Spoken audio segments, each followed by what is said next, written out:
I'd like to introduce the two teams on the stage. We have on the government team, Illuminator, with Shim Kyu-min,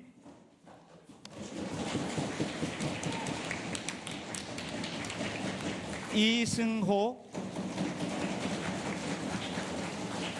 Koo Kon-ho.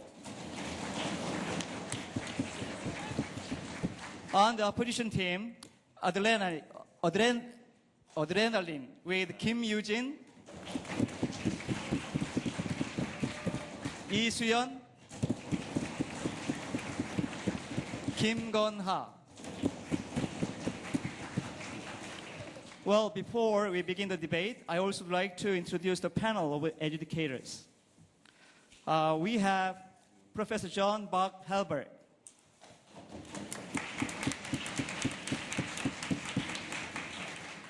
Scott Riesenstein. We have Professor Dean Dawson, Mark Isla. We have Kang Sok-jun. We have Yoon Jun-bin. We have Hwang Gu-hyun. We have Shin Gun-sup. Last but not least, Jung Jae-dong. Okay, under the motion that this House believes that the Korean government should compile a comprehensive national DNA database, I'd like to invite the first speaker from the government to the podium, please.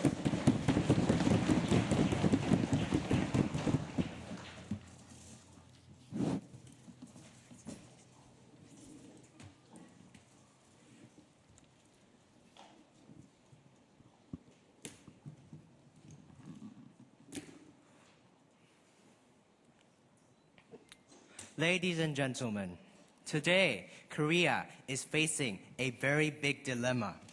Ladies and gentlemen, throughout the years, the crime rates have been increasing. The cruelty of the crimes committed have been increasing, such as we can see from the cases of Kang Ho-jun or Kim Gil-tae.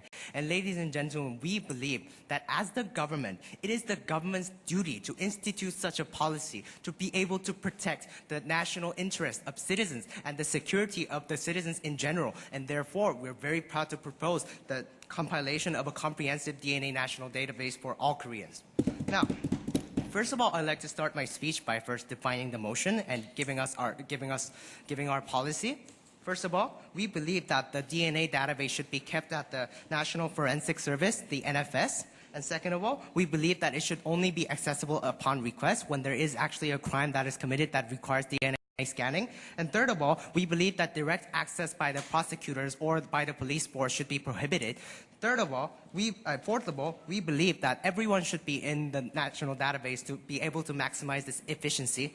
And lastly, we believe that the DNA information will be collected in a way that keeps the dignity of the contestants the most, such as the method of using cotton swab. And ladies and gentlemen, our government side has three arguments to support us in our stance. First of all, the need for this policy. Second, the government role and why the government should implement this policy. And third of all, the maximization of police resources. I, as the Prime Minister, will talk about the first two arguments. The Deputy Prime Minister will talk about our third argument. Now, moving straight on to the arguments of the need. Ladies and gentlemen, as I have stated in my introduction, we are seeing through the years a rise in the heinous crimes and the cruelty of the crimes. And ladies and gentlemen, this has been proven by cases of Kang Ho-sun and Kim Gil-tae. And we're seeing that the criminals are mocking our judicial system even. Ladies and gentlemen, there was a case of Kim Jong-bo who said he was a witness, who came on national television, and he was later found to be actually the criminal. And ladies and gentlemen, we're seeing this dramatic increase of heinous crimes even in youth also. And ladies and gentlemen, we believe that this is a big threat to the national security of Korea, and the safety of the people is in dire danger. And now we believe that under the current government administration and the government policies regarding police force, the police force are not effectively utilized in the sense that, first of all, the Suwon incident where the police arrived very late at the incident, and we believe that there is a dire need for upgrade in the police force and the government-regulated searches for the police, and therefore we see a direct need for this policy inside Korea's situation now. Shall I, sir? Yes, madam? We believe that if you have the money to spend in making national DNA databases, you should use the money in properly training the police so that they won't be late at the crime scene. These two policies are not mutually exclusive, first of all. And second of all, yes, the police force is important, but we should also use the benefits of science that it has provided us if we require it. Now, moving on to the second argument, no, madam.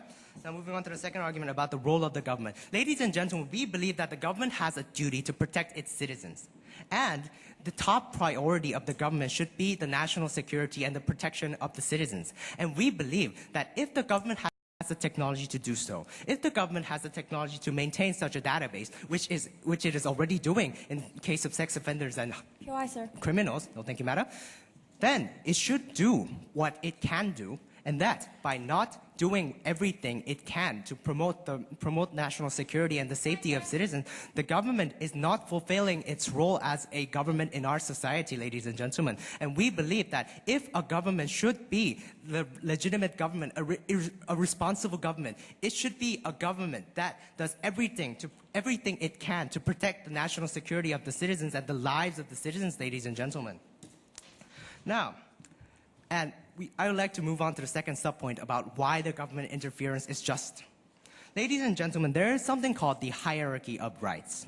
And ladies and gentlemen, the rights we're trying to promote, such as the rights to security, the rights to life even, is far superior than the rights to privacy or rights to any kind of bodily autonomy. And ladies and gentlemen, we believe that if some citizens, yes, madam?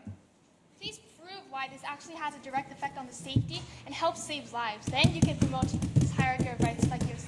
Well, it's going to be later elaborated in the Deputy Prime Minister's speech, but I'd like to say it a little before since they have requested it of us. We believe that this is very effective in, first of all, the solvency of crimes, and second of all, that it'll deter crimes because of its high solvency and high detection rate. And criminals will be discouraged from committing crimes, and therefore will be able to promote national security and peace.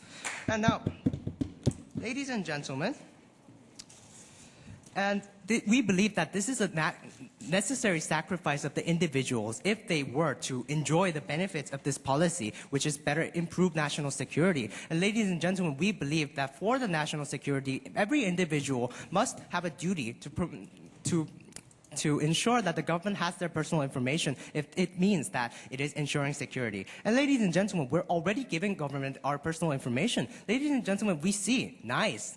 We see policies such as NICE being enacted there with no problem. And we believe, ladies and gentlemen, if we're letting government keep our academic records, which is not as important as national security for this matter, which is not as important as the saving of lives for the people, we believe that it is an unjust and an irresponsible government to say that we will not promote national security and peace when we can, when we have the technology to do so, and when we are at this dire situation right now where this policy is in dire need. So therefore, ladies and gentlemen, because of the need for this policy, because that this policy is justified, and that because we see already government regulating personal information, we believe that we are proud to propose today. Thank you.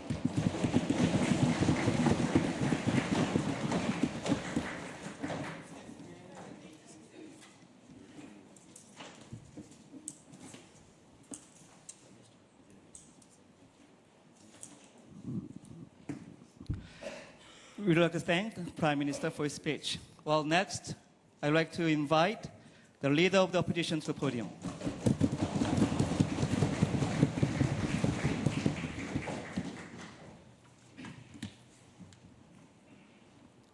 Ladies and gentlemen, it is not the duty of a citizen to allow the government to infringe upon their bodily integrity, to infringe upon their right to privacy, and also endanger them by putting all the information of DNA that they can on a national basis, which we have already seen in the past has been hacked by individuals and exposed to the community. Therefore, we believe that a national level DNA database does nothing to improve the status that we have nothing to improve the status of security that we have in Korea today, but only imposes a threat against citizens. And we cannot allow this to happen, unless we want a dictating government in society. Therefore, we have 4 arguments in this debate today. The first argument is about exposing the civilians to more dangers of information leakage. The second argument is about breaching basic human rights. The third argument is about the ineffectiveness in promoting public security. And the last argument is about giving the government too much power over the civilians.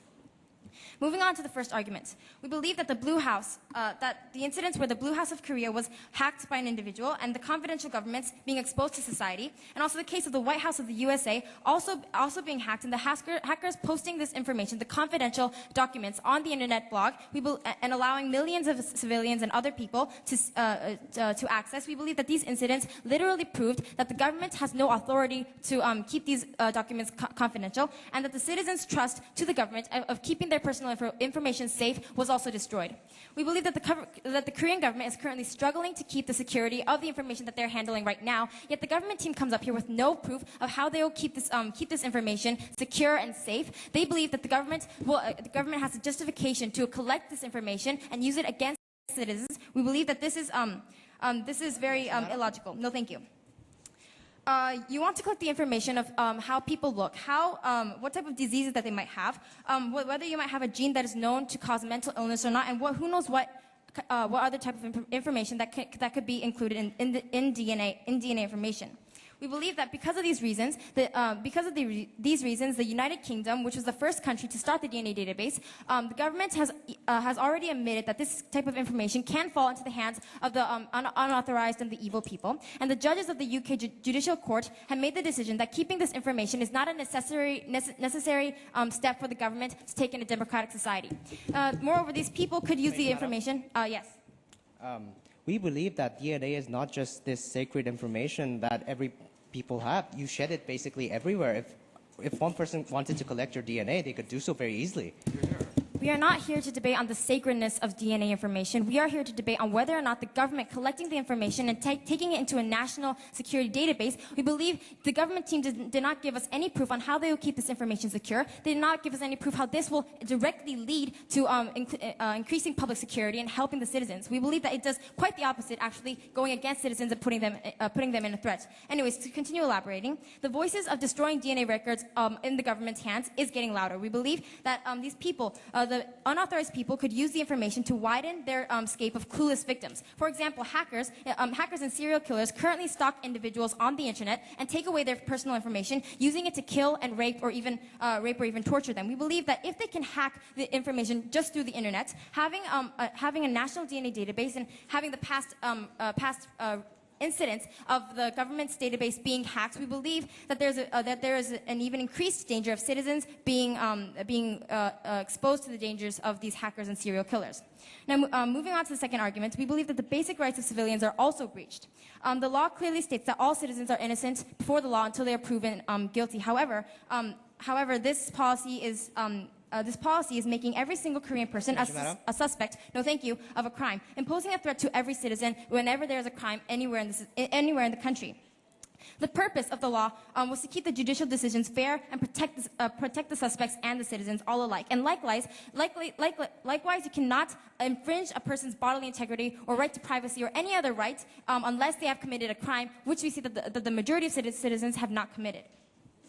The DNA database is making every single Korean person a suspect of the government, imposing a threat on a government level to these citizens, and we believe that this is not the type of security that a responsible government should be imposing. Not only that, but the bodily integrity of citizens is also infringed very seriously.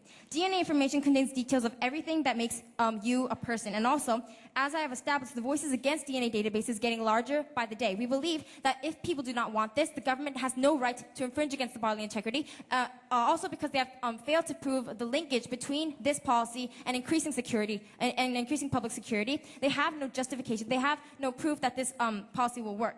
How will the government team handle people who reject submitting their DNA? We would like to ask them, we would like to burden them to answer this question. Will you tape them down and force them to, swab their earlobes. We believe that this is going against the bodily integrity, and also if you leave them be, you will be going against your whole cause. We cannot allow this to happen. The government team has yet to answer all these questions, and the government cannot take over the citizens' rights to bodily integrity just because they think that this will lead to public security, just because they have not proved to the citizens. We believe that this is an irresponsible government, and therefore we are proud to oppose this motion. Thank you very much.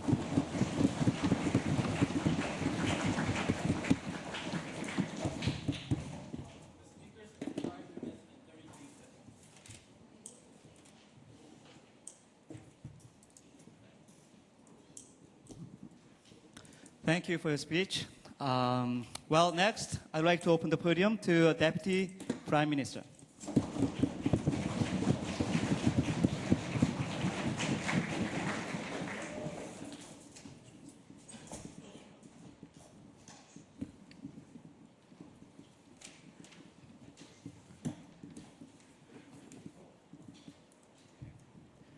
Mr. Speaker, in today's debate, we, as the proposition side, believe that the leader of opposition and probably the opposition side as a whole has misunderstood what our policy and has misunderstood what the policy will bring and the benefits that it will bring.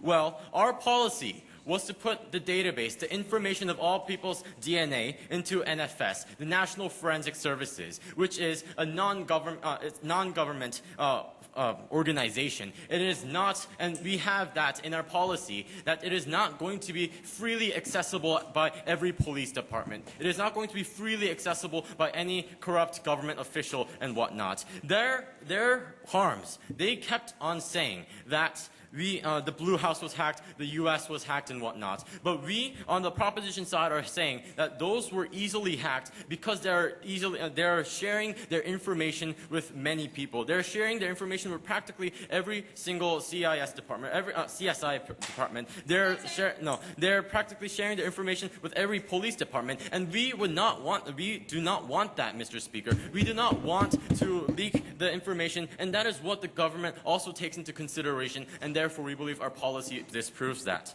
Now, moving on to the rest of the rebuttals of the leader of opposition, they once mentioned in a POI that we should just use the money in police force. Well, we believe that is not, we should not be doing that at all, Mr. Speaker. Well, we have been doing that for the past several decades, actually. But we believe, no, ma'am, but we believe that even if we have been doing that, there are other benefits that this DNA database will bring, which I will also elaborate further into my argument. But not only that, we could see that just enhancing the funds in the budget towards these police departments is not all. We still see people that are innocent being still sent to the death penalty, and we still see many other harms and many other things that just enhancing the police department does not itself. Therefore, we would like to implement our policy.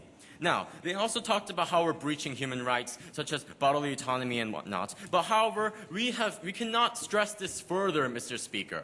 What we are trying to do is saying that, okay, even if there's a small privacy violation, we believe that a citizen's right to live, a citizen's right to security, no sir, a citizen's right to live a secure and happy life in Korea, we believe that that is much more important than just a cotton swab, Mr. Speaker. Yes. Please explain why this actually helps with safety when in the status quo we already use DNA extracts from suspects. Well, we are already using DNA extractions from suspects, but we believe that most of the criminal crimes that happen right now in the status quo is in fact not done by the convicted felons. In fact, that only about 30% of those crimes are ones that are recommitted. And we could see that because there's a large percent of people that are newly creating these crimes, we still have no, ma'am. We still have a duty to also collect the DNA information of all civilians. Now, we believe that we are not forcing, even if we are forcing these citizens to a small extent to give in their DNA information, which we do not believe is completely sacred since we are shedding it everywhere. We believe that every citizen has a duty to participate in the national security of that country, and therefore our policy still stands. Now, I'd like to move on to the last argument of our case, which is about the maximization of police resources. Now, I'd like to divide this into 3 different subpoints. Number 1, how it saves time. Number 2, how it is better at detection. And number 3, how the moral values and how it eliminates the harms of convicting innocent people. Now, no, ma'am. It saves more time in that it could find more suspects and criminals at a much quicker pace, since everyone is already in that database.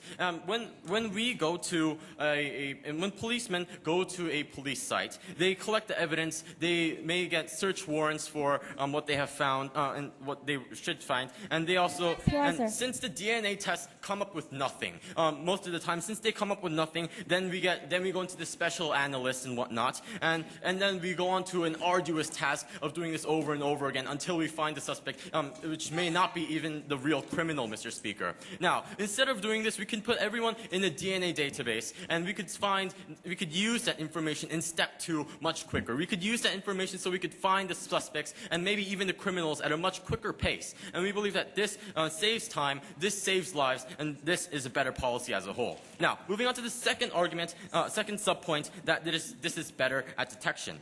Well, all crimes, you may know from watching even dramas like CSI, all crimes leave evidence.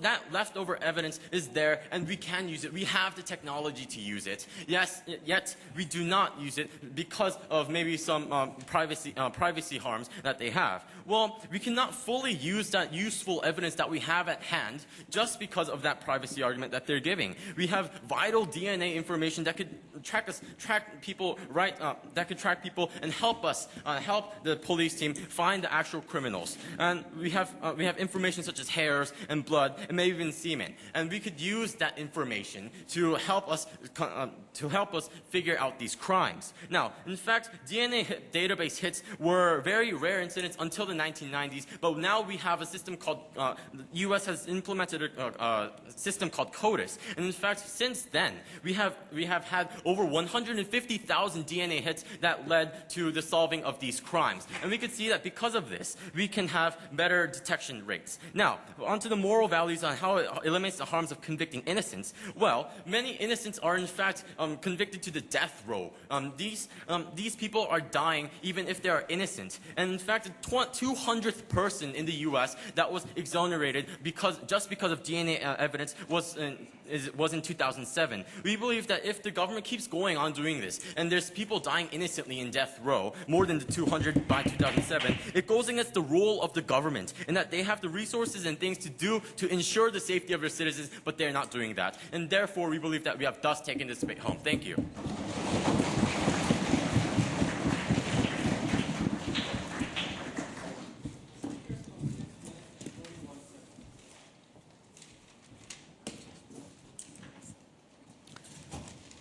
Thank you, Deputy Prime Minister. Well, we'd like to call upon Deputy Leader of the Opposition to the podium.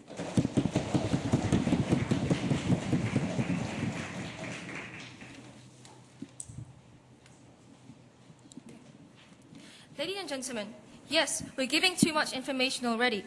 We're giving information about residents, where you live, about family relations, and we believe that giving more information about personal things, about DNAs, about genes, this is crossing the line, and this is the kind of slippery slope that we as the opposition are trying to prevent in this debate by opposing the preposterous policy of the government, because we believe that giving the government or giving a non-government group these genes, this DNA, isn't a small privacy violation. We're giving them all the information about our physical, mental attributes that a person can get. And I'm going to rebut to what the government said. About crime rates and national interest, we believe that national interest depends on if people want this or not. But statistics show that people don't want this. People don't want their rights invaded. People don't want the government to have this privacy violation, and yes, we agree that the police force is the problem. But the example they gave of the police arriving late, etc., it has nothing to do with DNA, nothing to do with the technology we have now. It's not about technology, it's about whether we use this evidence or not, as they are conceding. And DNA has extreme costs, and we're struggling to train the police better. We're struggling to improve the current system. How can we implement DNA also? We don't have the cost, we don't have the budget to do this. How can we enforce both? So that's why we're arguing for our stance. And we don't believe it's a necessary sacrifice. We don't think it's a duty for citizens to give people this, this ultimate piece of information about yourself. It's DNA. And in South Korea, in a government-citizen relationship, we believe that people don't have the responsibility to give the government, to give any group of people all their physical, mental information that anyone can give. And we'd like to ask the government, how does this save lives? Because this is something we've been wondering, and they haven't been proving throughout the whole debate. For example, like CSI, exactly, we have enough evidence. It's just that we do use it. We do use this evidence after warrants that justify the use. No, thank you. It's just that we're not using it effectively. This is what we need to change, not implement a new policy about DNA that deprives people of their rights, of their most basic rights in a country like South Korea. And the safety of citizens' rights. Even now, hackers, meticulous, serious murderers are hacking into government files the government have right now, but the NFS, a non-government group, really, this is even worse. It's much easier to hack because they're not as guarded as important government files that the government has right now. Madam? No, thank you. And this is the status quo the government aren't seeing. And we believe that DNA is a different piece of information. It's much more ultimate, as the government are emphasizing in this debate. If they can hack into all the information that the government has right now in the status quo, no, thank you, why can't they hack and forge DNA? And we believe that this is a much bigger problem than hacking into government resources now, because it's a major loophole, since DNA shows and links to much more information, much more very personal information from the residence where you live or your family relations, etc. Therefore, we say that this policy, their policy, requires a stronger backup policy to ensure the security of this information, to ensure that it's secure. This information is going to be secure in the hands of some non-government group that the citizens don't want their information to be in. Thank you. Madam. Thank you. This is what the government, this is one of the big things the government has to prove in this debate today that they haven't done yet. And our third and fourth arguments are ineffectiveness, and that it gives the government too much power. Ineffectiveness.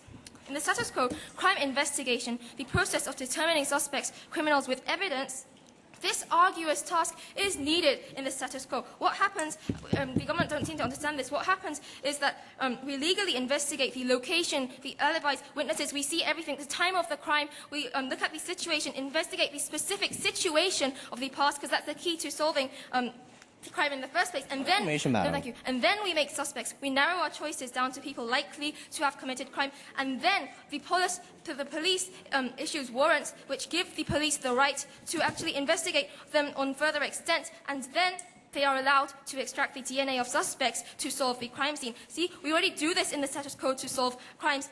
It's just that, we don't do it. It's just that we don't want to do it to everyone. We don't want to make everyone a suspect. We don't want to make everyone a future criminal, because that would be criminalizing the whole nation. So we already do this in the status quo, and the final decision is made by the judicial court, which we give a big meaning, significant meaning in. If the government thinks that the convicts that we point to today are not the actual convicts like they actually stated, then this policy, their policy, makes it worse.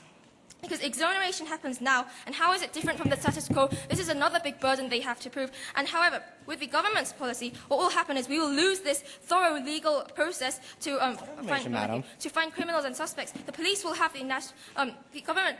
A different group will have a national pool of DNA information, and they will find the evidence in the crime scene that's linked to DNA first, and with the DNA list, they're going to make a list of suspects, and then they will pick out people from that list. But the very fact is, ladies and gentlemen, anyone can leave a trace of DNA anywhere. There's a higher possibility of an innocent person leaving strands of hair or part of their DNA on a certain road or a certain place than a criminal who was going to commit crime. And even if this criminal wasn't planning to commit this crime, even if the crime wasn't planned out, there's still a high possibility that the criminal, left a DNA or any other pieces of evidence at the crime scene because they weren't as meticulous, because they didn't plan out the crime. So either way, this policy is preposterous, and the process becomes less accurate, less elaborate, less meticulous, and this is what we're not going for in this debate. The second part of this argument is that the real problem, the reason why we see this isn't because we don't have the super technologies, isn't because we have a giant pool of people to suspect. It's other factors of police, lack of discipline, lack of training. If we don't have the cost to do this today, we can't implement this DNA policy. It's not that we lack evidence, it's that we lack the current thorough legal process of investigation should be kept. But with this policy, we're giving the police more power than the judicial court, and that makes the final decision and takes all evidence. And our fourth argument is that it gives the government too power. Although the government says that a non-government group will handle this information, we believe that this is even worse, and especially in a government-citizen relationship, the law regulates this relationship. The power must be balanced. and the DNA database goes overboard with this government power, crosses the line, it invades rights. In relation with my third argument, they will have this final ultimate piece of information with the government possessing it. They'll be able to control it. They'll be able to control citizens. They will be over the citizens. It goes against the government-citizen relationship we want to see in South Korea. Therefore, we believe it's very unjustifiable. Thank you.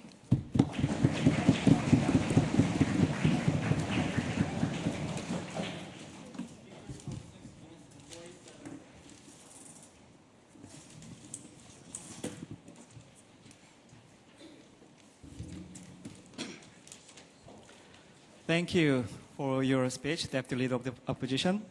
Well, I'd like to open the podium to our Government Whip Speaker.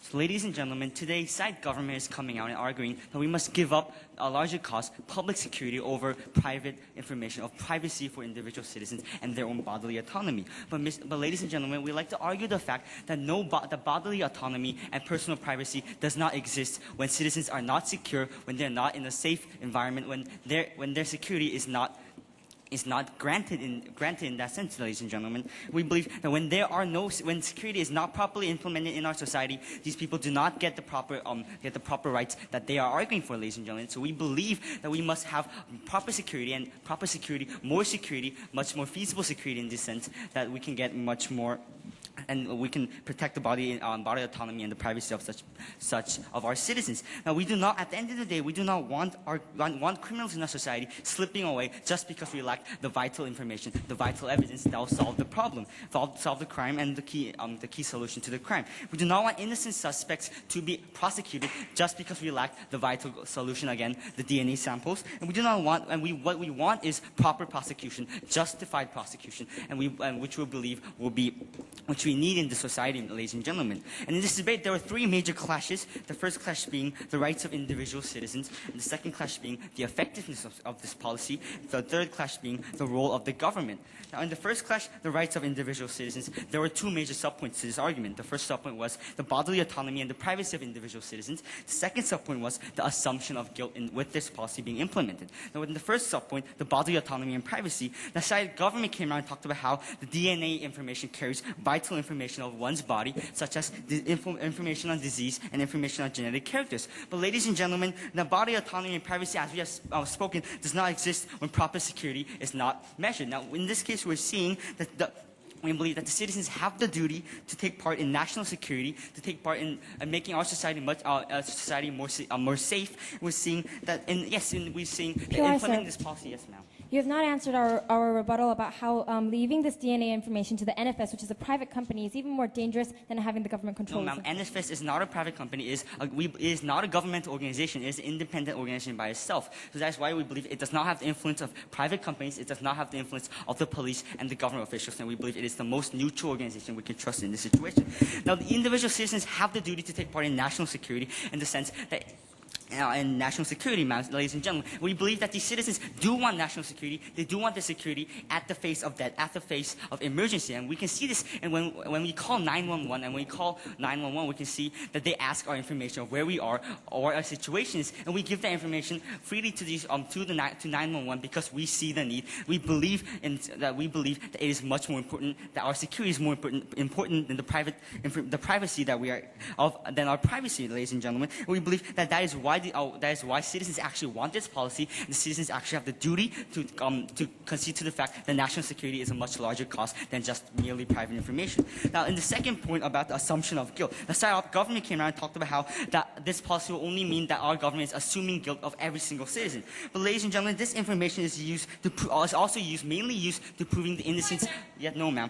Mainly used to proving the innocence of suspects who were innocent, who did not commit the crime in the first place. And yes, we do believe that every citizen has the chance of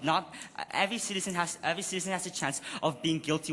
Has the chance of being guilty, and we believe that our government cannot simply take the risks of risking the lives of our citizens when it comes to national security and when it comes to the security of our citizens in general, ladies and gentlemen. And we believe that clash has been resolved in our victory. The second clash was the. Yes, ma'am. Please explain us the situation situation where we don't have any other forms of evidence except the DNA, and even if you don't have any other sources of evidence, then what is the proof that that person with the DNA is actually the person who did the crime? We believe that we're seeing in many cases that innocent people are being prosecuted just because they lack the information, that they lack the solid evidence against them. We're seeing the DNA evidence is the most solid evidence that we can trust upon. It is Why, sir? no, ma'am. It is right there. It is evidence of the crime scene, ladies and gentlemen. That's why we believe that DNA evidence is the most reliable source of evidence. Now, in the second clash is the effectiveness of this policy. Now, in the prosecution, we're seeing that we can accurately track down suspects and criminals using this policy. Now, side government did not oppose this argument, saying they will not be effective at the end of the day. But what we want is, ladies and gentlemen, is proper prosecution. We do not want innocent people going to jail, serving prison time just because they lack the evidence. No, ma'am. And we do not want real criminals slipping away just because we lack the evidence against them. We believe that DNA evidence is solid. No, ma'am. Solid proof when it comes to dealing with many cases. And we're seeing that crime itself is evolving every day, and we believe that we need solid evidence such as DNA to solve such cases. Now, and then the second point about the security of the database. Now, side government argued that we'll see many leakages in the information, that these information could be leaked in our government system, which is not properly mandated. Yes, but we are dealing with the NFS, the National Forensic Service. It is an independent, neutral non-governmental organization, and we believe that it will cut off all the influence that private companies and the government can influence on such criminal cases. And we believe that clash also goes into our victory. And the third and last clash is the role of the government. Now, side government argued that the government should not infringe personal rights. But ladies and gentlemen, the crimes are evolving every day. We're seeing criminals using various techniques to improve their improve their crime, and we believe that our government system is simply not following up with that current trend. We believe that the government's prioritization of the rights must be made, and we believe that the right to security, the right to survival of individual citizens must be prioritized in this situation, and ahead of personal privacy. We do not believe that our government should back down just because some citizens believe that they have more right to privacy, and some citizens believe they have more right to bodily autonomy. And we believe that our case stands at the end of the day, and that's why we have taken this debate home. Thank you.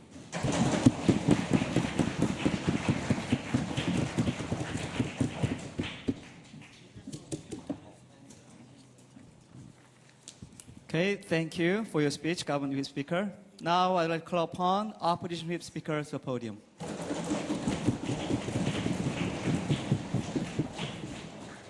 Ladies and gentlemen, we have two main questions to ask the government team of this debate. First of all, to what extent are you going to allow these people, the government officials, to look at the private DNA information? And second of all, please give us a situation where you need the DNA evidence, or else you're not going to be able to solve the case in the first place to begin with. Because, ladies and gentlemen, we believe it's either two cases. First of all, you have enough evidence to know who the person is. You just can't find where the person is. No, thank you. No, thank you, sir. Or secondly, ladies and gentlemen, the person did not leave any form of evidence. Therefore, there's a bigger possibility that you can't even solve the crime scene with the DNA evidence, because the person is so meticulous, ladies and gentlemen. Who knows whether or not the person left another person's DNA lying around?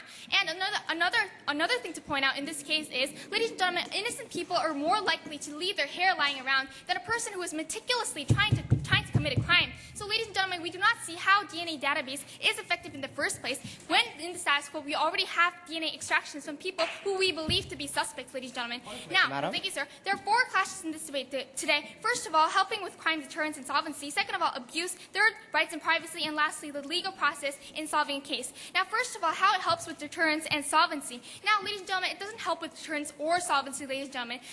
The government team keeps on stating that life is important, security is important. Yes, we agree. How does this policy help at least the slightest bit to helping the security and the safety of the citizens? We believe if you really do want to help the security and safety of the citizens, you need more police. You need more police who are actually well trained enough to find the people who are lying around. They already know who committed the crime. They just don't know where they are and where exactly they are at the second, ladies and gentlemen. This does not help with deterrence at all, because, ladies and gentlemen, think about it. Criminals will be more meticulous in committing a crime. Ladies and gentlemen, already criminals are leaving a lot of pieces of DNA lying around. For example, their fingerprints. Madam. Thank you, sir. Fingerprints.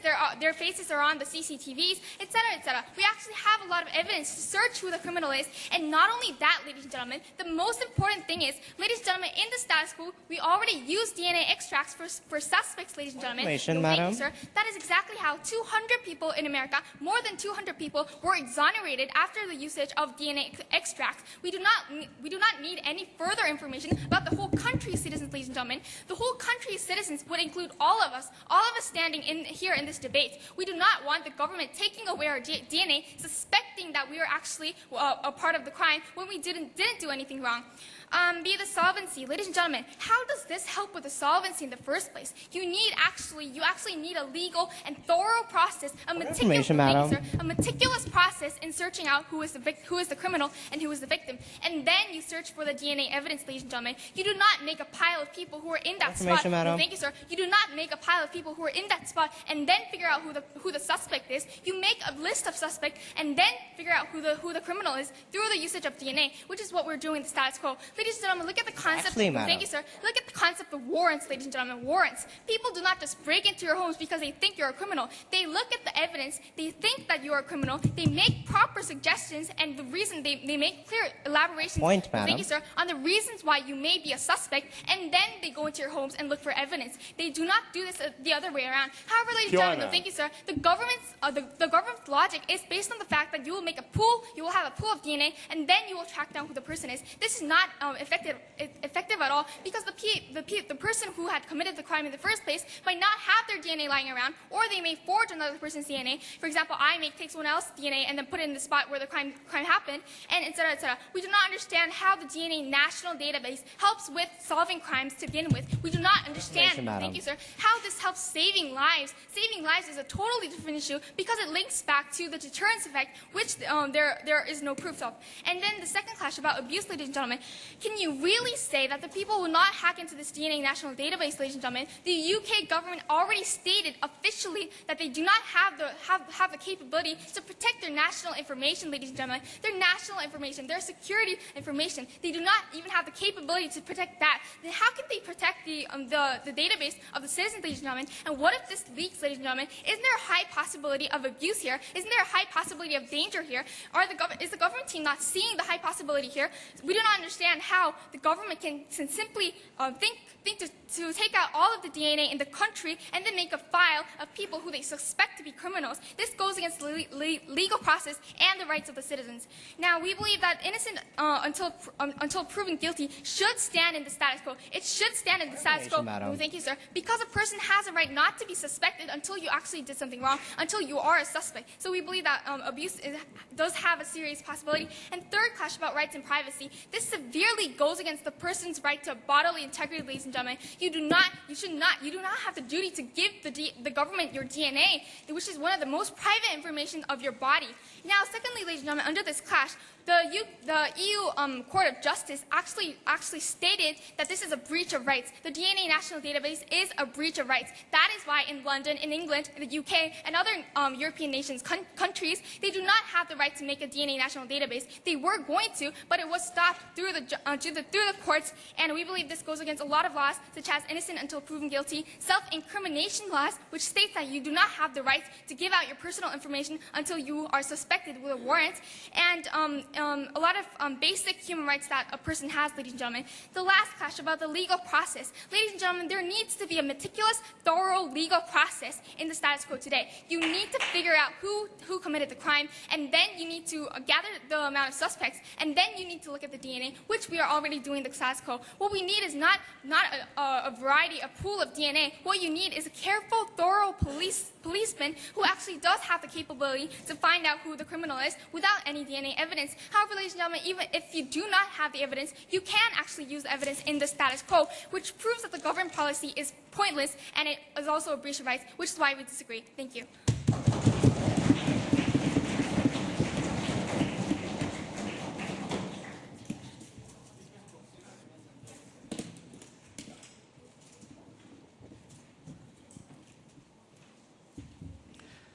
Thank you for your speech, opposition speaker. Now, I'd like to open the podium to reply speaker from the opposition.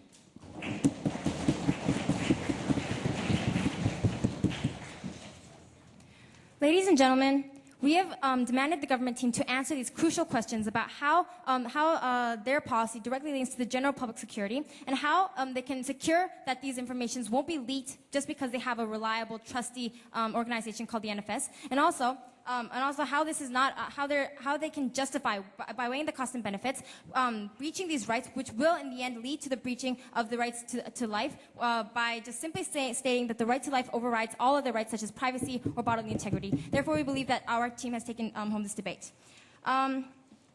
We have three major clashes in this debate today. The first clash was about public security, and the second clash was about preventing information leakage, and the last clash was about the crime investigation progress and process and how it is supposed to be investigated. So the first clash about public security.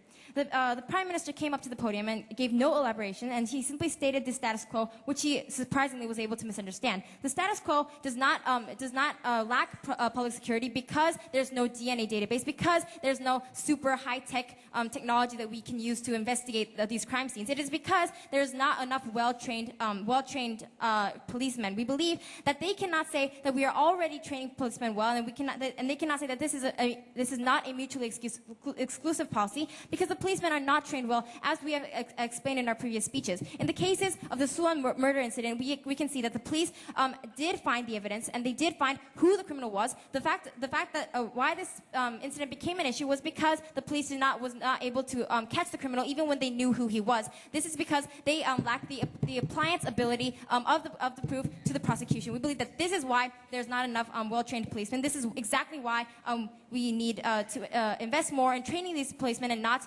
investing in trying to violate the individual rights of the civilians.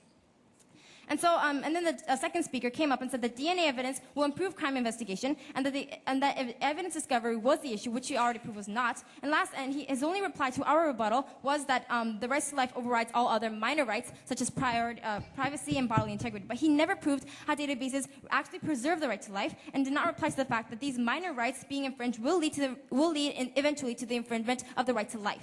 Moving on to the second clash about preventing information leakage. The NFS is a totally independent organization, so it's safe. That's what the government whip came up and said. And we believe that if we had this trusty NFS to rely on in the first place, how did the government, both of the U.S. and of Korea, how are they hacked to federal and confidential documents by an individual in the first place? We would like to ask this question. We did ask this question, and this is only providing more space to attack an individual by using their personal information against them.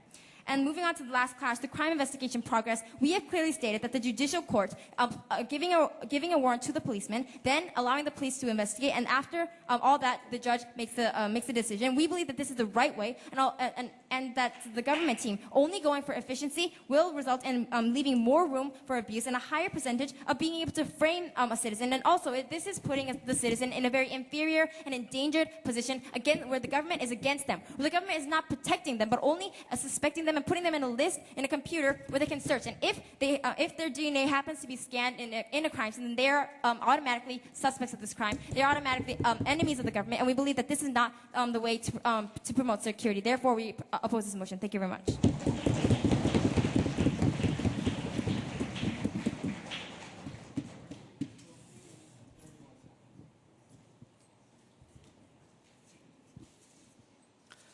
Thank you, Reply Speaker, for your speech. Now, next, we are going to open the podium to Reply Speaker from the government.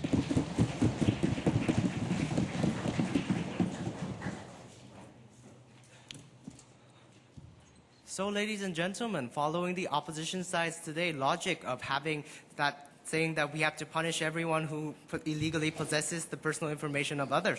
We have to punish the people who work in barbershops, ladies and gentlemen. They all possess your DNA in the sense that they possess strands of your hair. And ladies and gentlemen, they kept questioning us about how we were not elaborating enough on the issues of how this will solve the problem. But ladies and gentlemen, we did. The second argument, the second speaker spoke for 6 minutes, ladies and gentlemen, about how this will solve the problem and how 100,000 cases have been solved through the implementation of this policy. And ladies and gentlemen, I advise the opposition to sincerely listen better to our policies when we're talking about this, so that they could engage better in the sense of making a better debate. Now, ladies and gentlemen, we have three major points that we take that leads to us taking the debate home today. First of all, the responsibility of the government. Second of all, the morality of the government. And third of all, the misunderstandings that rose from the opposition side. Now, first of all, the responsibility of the government. Ladies and gentlemen, the opposition side is taking chances in promoting national security. We have proven to you through my first argument, through my second argument, and through the Deputy Prime Minister's argument that the right to live, ladies and gentlemen, is a right above any other rights. And ladies and gentlemen, by them saying that right to privacy is very important, we say that they're taking chances in the national security when there can be methods to save millions of people, ladies and gentlemen. And we have proven to you how this policy is effective in solving the problem by giving you real statistics, which they have replied to with none.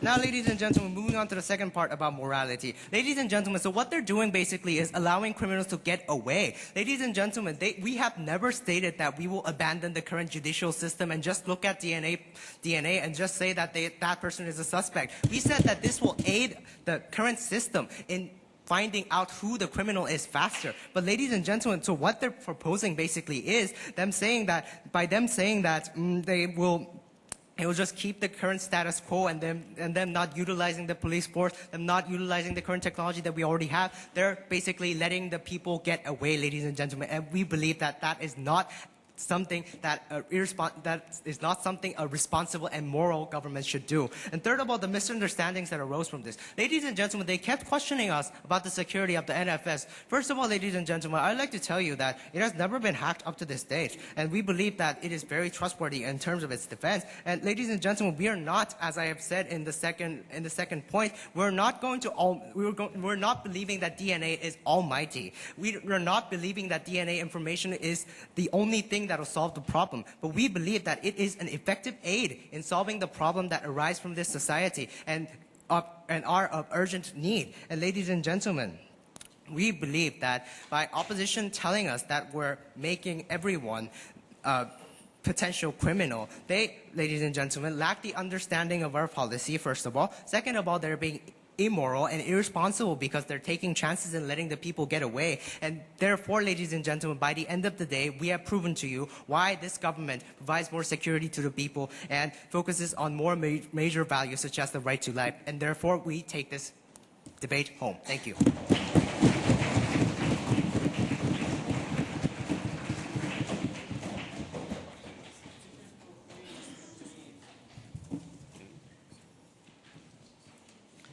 Thank you, reply speaker. Go back to your seat, please.